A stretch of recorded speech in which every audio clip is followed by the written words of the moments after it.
What's up, nerds? Welcome back. Today we're going to see Dick Grayson meet the Teen Titans for his birthday, and then later on, Alfred's going to get all pissed off with Bruce in issue 2 of Robin and Batman.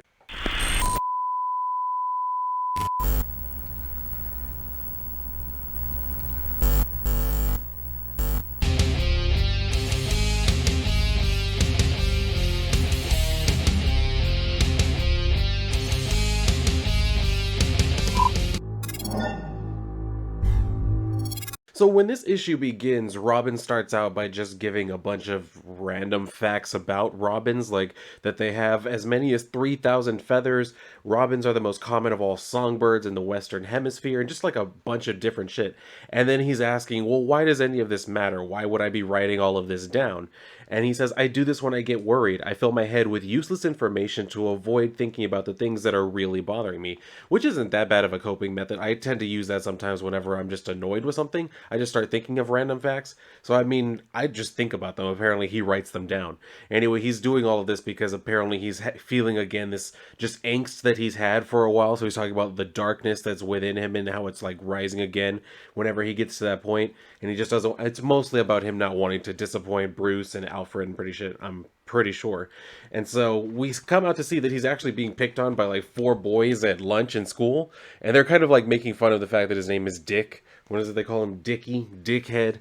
So they do that, and then he's asking like, "What do you say? Maybe it's time you went back to the freak show," because apparently they know about where he comes from or whatever. But after he says that, that's when Dick finally like snaps and he starts beating the shit out of all of them. So of course, since this is a very nice school, he does end up going to the office for that, and he's getting in trouble like with the principal, but we see instead of Bruce, it's actually Alfred who's here with him, which does make sense.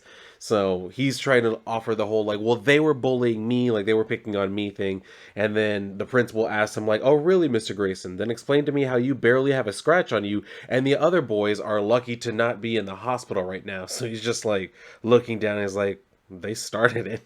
Anyway, so the principal asks like Alfred, can we have a moment, like a moment alone? And then he says, yeah, go ahead and like go wait in the car, Richard. So he gets up and leaves because Alfred calls him by his full name. So when he leaves, the principal says, I must admit I'm disappointed that Mr. Wayne didn't show up personally like when I called. So Alfred's telling him like, well, yeah, as you can imagine, he is a very busy man. So he says, I wonder if Mr. Wayne is so busy, why he chose to take Richard in as his ward. To which he says, Mr. Wayne and Richard have much in common. He kind of saw something in the boy that he knows about himself. He says, Mr. Wayne may not be a traditional father figure, but I assure you Richard is in very good hands. He was like, here's the thing though. He's being violent, and I noticed that he had a wound on him from before that fight. Like, he came in with the bandage across his nose. So, he's saying that was before the fight with the other children.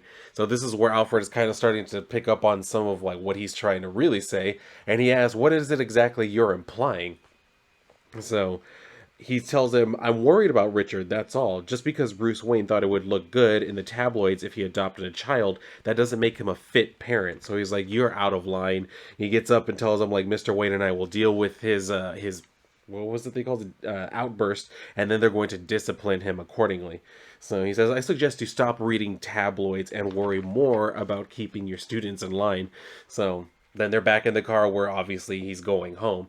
So he's trying to tell him, like, I'm really sorry. He's like, oh, you don't have to apologize. They started it. So that's where we see, like, Richard kind of, like, relax a little bit.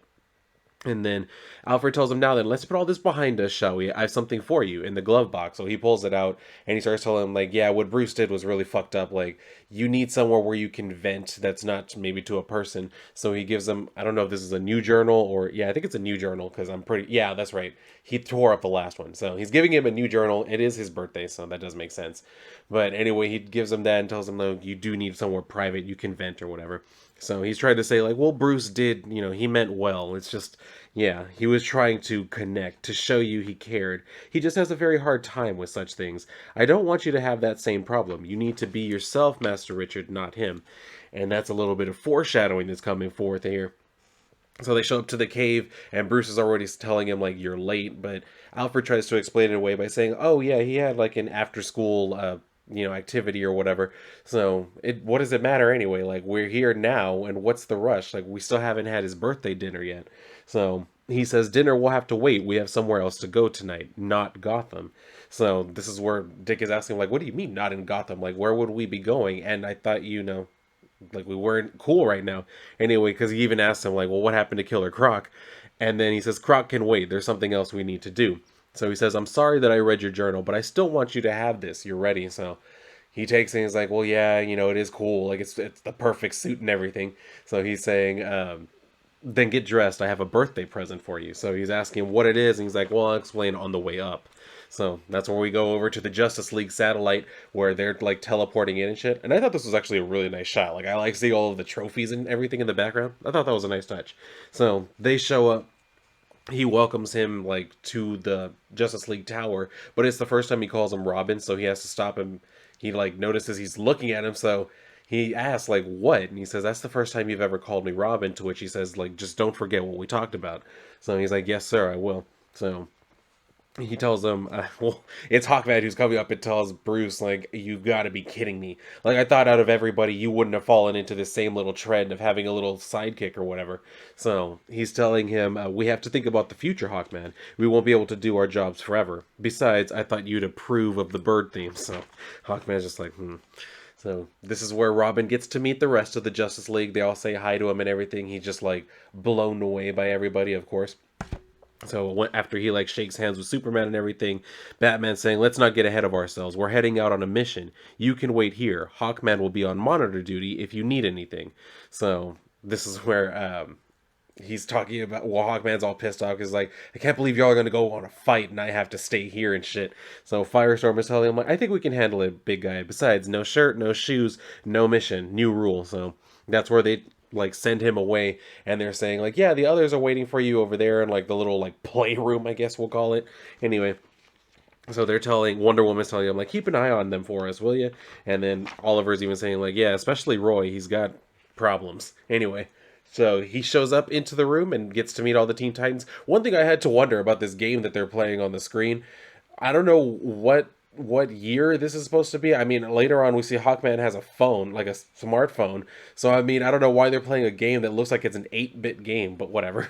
So they're doing that, and then Robin says hello to like Kid Flash, and then when he tells them like his name is Dick, they're just, who is it, Roy? He's like, Dick, seriously? And he like starts laughing or whatever. But of course Donna corrects him or like tells him to shut the hell up. And so he's saying like, what? I mean, come on, it's funny. So anyway, she's saying, don't listen to him, I'm Wonder Girl. And that's Garth. We see he's just looking all like depressed boy on the couch. So he's sitting there and they kind of just like talk about, well, it's Speedy who wants to go and do something because he's already bored of the game. And of all people, Kid Flash tells him like, yeah, you're always bored because you have ADD or whatever the hell. So he's saying like, speak for yourself, whiz kid, I'm ready to kick some ass, because he wants to follow the Justice League and go like kind of help them out with their fights. But of course Wally's telling him like, no, I don't think we're ready and everything, it's a bad idea. I don't think I can handle a full-on combat situation yet. So Don is even saying like, we're not going after the League, like they expressly forbid us from doing that or whatever. So Garth decides like, I'm just gonna go swim in the pool, and they're like, yeah, big surprise. So Robin's saying like, we don't have to follow the JLA to go on a mission. So they're saying, well, Speedy's the one who's like, yeah, I like what I'm hearing now, so tell me more. He says, easy. Kid Flash zips out there and checks out the monitor station at super speed so Hawkman doesn't see him. Finds another emergency we can handle. So Garth is even asking like, okay, so say he manages to go and do that, like, what's going to happen after that? We still got to get past Hawkman to actually get to like the teleporter tubes. So he just points up and like they all look up and Donna's like, what? So of course, if you've ever seen a movie with like rambunctious teenagers, this always seems to be a thing. They're crawling through the AC vent. So they're going through there, and I think it's, yeah, Kid Flash who's like surmising they're probably going to like get caught. But of course Speedy's telling him like, don't be such a baby. And then we see where they're crawling over. And this is what I'm saying. Hawkman has a smartphone. So again, what was up with that game earlier? Anyway, so they're crawling through. He's just kind of sitting there, I guess, humming to himself. And then he hears like this creaking sound. And then he looks up but doesn't see anything. So he just kind of goes back to what he's doing. And they get to the teleporter tubes and decide they're going to go ahead and take off. They have a mission to go catch, or to go and like attempt. So they show up and they're saying like we're too late, and then they see, well, maybe not yet, so they start attacking the Royal Flush Gang. So it does appear that they're actually successful in that. They do that like whole routine, and then on to the next page where they teleport to like another disaster with this giant toy-ish robot. I actually really love toy robots that look like this. Like, they're my favorites. Anyway, so they fight that one, and then they go on to another one where they're fighting Sharkmen on. Is this a bridge? No, it's a boat. So they're on a boat because I noticed like the orca back there and shit. Anyway, so yeah, they're fighting the Sharkmen or whatever. And then they finally come back. We see one little panel where they're like crawling their way back to the room and shit. And this time, when the sound creaks, Hawkman's like, you know what? Something's going on. So he goes over there and is like, all right, what the hell's going on in here? And they're all just kind of being nonchalant. They're like, oh, hey, welcome. And then they say, we're just hanging out. Want to play? And he's like, He just turns around and leaves them. So, of course, they celebrate the fact that not only did they go on these, like, missions or whatever, they also seem to have gotten away with it. So, everybody gets ready to say bye because Dick is about to leave. So, they're all kind of, like, giving him, I guess, plaudits, I guess you could call it. Donna say, like, I'm really glad you showed up today, Dick. You showed real leadership out there. It was great. So, he's like, cool, thanks. And then Batman comes and takes him. So, everybody says bye. They get back to the Batcave, and this is the part where Alfred's going to get all pissed off. So Robin comes out, and of course he's all jacked up. He's excited. He's talking about everybody. He says, I met Superman. I even shook his hand, and I met all the other sidekicks, and we hung out, and I think we're going to make a club or a team. And Hawkman is a total jerk, but not really. He's also kind of funny, and Kid Flash is super fast, and Wonder Girl is really cool. And oh, I met Wonder Woman too, so Alfred's just kind of like, okay, yeah, sounds like you had a really nice time. He's like, yeah, I had the best. So he's walking away, and then this is where Alfred's trying to say, like, well, that was a very nice thing you did for him, Master Bruce. So Batman just doesn't say anything, and then he's asking, like, Master Bruce? And he says, Robin, mission debrief. So he's like, mission? Like, what the hell are you talking about? So he said, I said mission debrief. So he's like, oh, yes, sir. So he starts like giving him the complete rundown. He's like, Target 1, Roy Harper, aka Speedy, he is the easiest to take down. Obviously, his power levels are the lowest, but that's not what makes him the weakest. He has incredibly low self-esteem and overcompensates by acting out and constantly trying to impress. This is easily exploitable, and he can be broken quickly.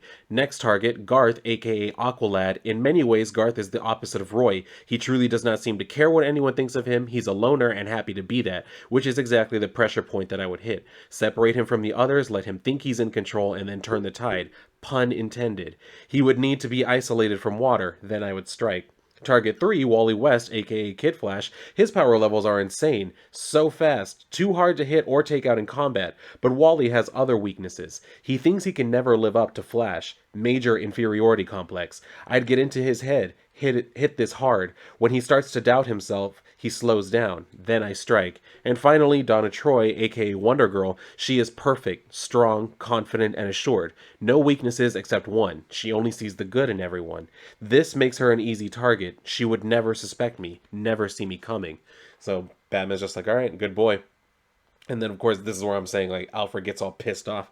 So he's saying, like, how could you and shit? He says, like, he's a soldier, not just a mascot like the rest of those kids. If he's going to be in the company of demigods, he will need to know how to defeat them, just in case.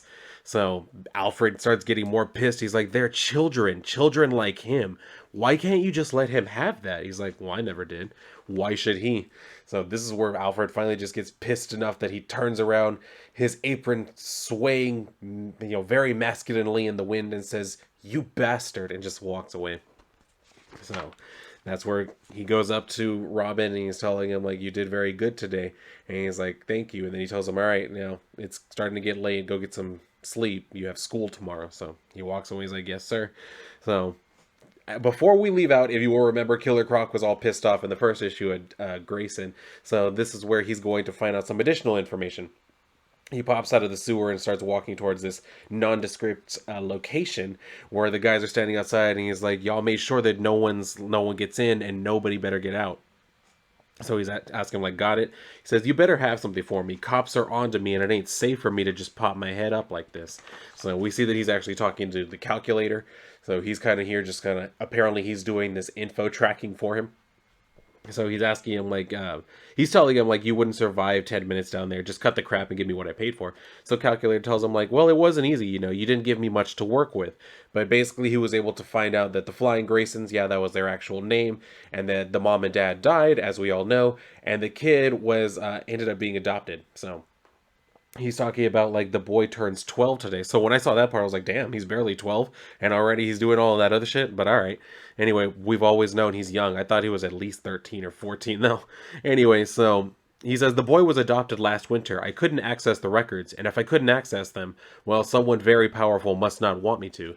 He's telling him like you're wasting my time and everything, and then he says, no, you know me better than that. I do have something else for you.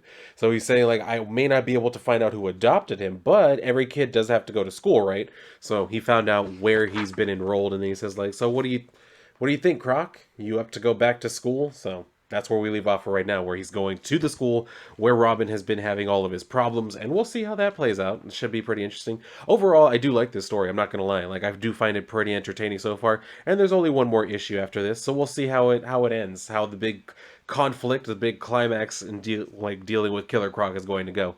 We'll find out next time, but I think that's mostly all I could say about it here. I don't really have many criticisms that I didn't already mention while I was reading through it. So overall, like I said, I am still enjoying it. There's one more issue. I got no problem like closing it out. Hopefully it's just they at least stick a landing. So we'll see what ends up happening. But if anybody out there is still keeping up with this, do feel free to share your thoughts with me down in the comments below. If you enjoyed the video, make sure to like the video, make sure you're subscribed, hit the notification bell, all the fun stuff. And if you want to share the video, well, I do appreciate it. And if you are done here, go and read a book, maybe that one. And if not, then I'll see you on my next video.